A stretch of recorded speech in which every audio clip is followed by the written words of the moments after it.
নমস্কার বন্ধুরা, আমি শিলা। আজ নিয়ে এসেছি গরমে স্বাস্থ্যকর রেসিপি লাউ চিংড়ি। তাই গাছ থেকে লাউ কেটে লাউটা ঝিরিঝিরি করে কেটে নিলাম। তারপর নিয়েছি 200 গ্রাম চিংড়ি, লাউ, ধনেপাতা, মশলায় নিয়েছি আদা বাটা, জিরে বাটা। কড়াইতে তেল গরম করে আগে ভালো করে চিংড়িটা ভেজে নেব। তারপরে ফোড়নে নিয়েছিলাম গোটা গরম মশলা, কালো জিরে। আর চিংড়ি ভাজা হয়ে গেলে উঠিয়ে রেখে ওই তেলের মধ্যেই ফোড়নটা দিয়ে কালো জিরেটা দিয়ে দিলাম।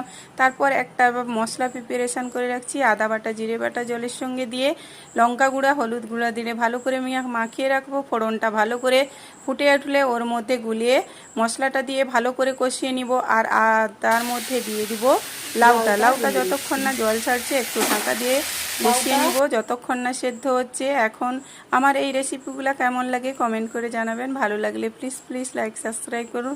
চিংড়িটা দিয়ে আবারও ভালো করে কষিয়ে ধনেপাতা দিয়ে নামিয়ে নিন। তৈরি হয়ে যাবে গরমের স্বাস্থ্যকর রেসিপি লাউ চিংড়ি।